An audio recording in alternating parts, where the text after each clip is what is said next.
Shalom saudara, selamat pagi. Bagaimana kabar saudara? Senang sekali dapat menjumpai saudara dalam Renungan Pagi Spiritual Life. Pagi hari ini kita akan kembali merenungkan firman Tuhan dalam Keluaran 20 ayat 4-6 dengan judul Berkat Tuhan yang Tanpa Batas. Saya akan bacakan bagian firman Tuhan bagi kita semua. Demikian firman Tuhan. Jangan membuat bagimu patung berhala yang menyerupai apapun yang ada di langit di atas, atau yang ada di bumi di bawah, atau yang ada di dalam air di bawah bumi. Jangan sujud menyembahnya atau beribadah kepadanya, sebab Aku Tuhan Allahmu adalah Allah yang cemburu, yang membalas kesalahan bapa kepada anak-anaknya, sampai kepada keturunan ketiga dan keempat dan orang-orang yang membenci Aku. Tetapi Aku menunjukkan kasih setia kepada beribu-ribu keturunan, kepada mereka yang mengasihi Aku dan berpegang pada perintah-perintahku. Saudara, hukum yang kedua yang baru saja kita baca yaitu jangan membuat bagimu berhala yang menyerupai apapun yang ada di langit di atas, atau yang ada di bumi di bawah, atau yang ada di dalam air di bawah bumi. Memiliki alasan bahwa agar tidak melanggar larangan ini adalah karena Allah menghendaki bangsa Israel untuk menyembahnya. Hukuman akan diberikan kepada mereka yang melanggarnya sebab tindakan tersebut merupakan penghinaan terhadap keagungannya dan pelanggaran terhadap perjanjiannya. Berhala yang dimaksud adalah patung-patung yang menyerupai benda atau binatang baik secara fisik yang menjadi objek penyembahan menggantikan Allah. Hal ini dapat kita baca dalam Keluaran 32. Namun kita perlu mengetahui bahwa bukan berarti bahwa semua patung tidak diperbolehkan oleh Allah. Sebab jika kita perhatikan dalam Keluaran 25 ayat 18-20, justru Allah memerintahkan untuk membuat 2 kerub di atas tabut perjanjian. Kerub itu ada dalam bentuk patung. Perbedaan antara patung-patung yang pertama dengan kerub ini adalah kedua patung kerub tersebut tidak dijadikan objek penyembahan.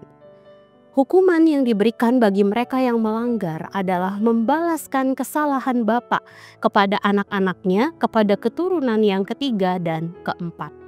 Beberapa ahli perjanjian lama menuliskan bahwa bentuk hukuman ini sebenarnya tidak menunjuk pada kutuk keturunan atau kutuk turun-temurun, melainkan konsekuensi dosa yang bisa berdampak pada generasi selanjutnya, terutama jika pola-pola pemberontakan terhadap Allah ini diteruskan oleh generasi-generasi berikutnya. Hal ini dapat kita perhatikan dalam Yesaya 18 ayat 20. Saudara, pada ayat 6 dituliskan, Aku menunjukkan kasih setia kepada beribu-ribu keturunan, kepada mereka yang mengasihi Aku dan berpegang pada perintah-perintahku. Hal ini menunjukkan bukan hanya hukuman saja, tetapi Allah juga akan memberkati umatnya yang mengasihi dan berpegang pada perintahnya sampai kepada beribu-ribu keturunannya. Saudara, satu hal yang menarik adalah cara berpikir orang-orang pada zaman perjanjian lama yang juga ternyata masih dilakukan pada masa kini. Cara berpikir tersebut adalah seringkali mungkin kita akan melihat manusia membuat atau menciptakan sesuatu yang kemudian menjadi Allah bagi mereka. Jika pada masa perjanjian lama manusia menciptakan patung, maka pada masa ini manusia menciptakan uang, manusia menciptakan jabatan, manusia menciptakan kekuasaan, barang-barang mewah, dan kemudian benda-benda tersebut, hal-hal tersebut disembah dan menggantikan Allah yang sejati. Hal ini menunjukkan sebenarnya bahwa manusia konsisten terhadap cara dan pola pikir yang salah dan bahkan diajarkan dari generasi ke generasi hingga membentuk citra mental bahkan sampai hari ini. Sikap inilah yang sebenarnya dapat mendatangkan hukuman Allah, bukan hanya pada generasi pertama yang melakukan hal tersebut, tetapi juga pada semua keturunannya. Dengan demikian, jika pada saat ini kita menyadari bahwa ada cara hidup yang mencerminkan penyembahan berhala, maka berdoalah dan meminta Roh Kudus untuk menolong saudara meninggalkan cara-cara hidup tersebut, sehingga tidak meneruskan cara-cara tersebut kepada generasi-generasi berikutnya. Bahkan kemudian mungkin berkat dan kasih setia Allah akan dapat senantiasa dinikmati sampai kepada beribu-ribu keturunan. Saudara, mari sejenak kita merenungkan firman yang baru saja kita dengar. Saudara, apakah ada cara hidup yang mencerminkan penyembahan berhala dalam kehidupan kita? Jika ada, mari mintalah Roh Kudus untuk menolong kita meninggalkan cara hidup tersebut dan menggantikannya dengan kehidupan yang berdasarkan pada nilai-nilai kerajaan Allah.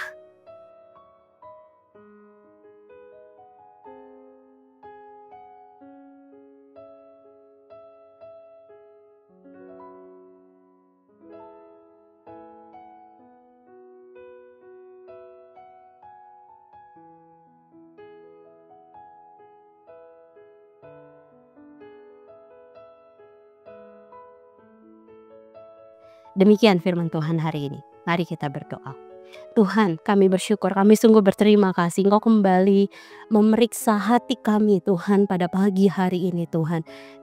Jika pada saat ini kami menyadari bahwa ada hal yang menggantikan Allah dalam kehidupan kami, sesuatu yang mungkin diciptakan oleh kami Tuhan, uangkah, jabatankah, kekuasaankah, apapun itu Tuhan, kami percaya Tuhan bahwa saat ini Engkau ingin menyadarkan kami kembali bahwa satu-satunya pribadi yang seharusnya kami sembah dalam kehidupan kami adalah Engkau Tuhan.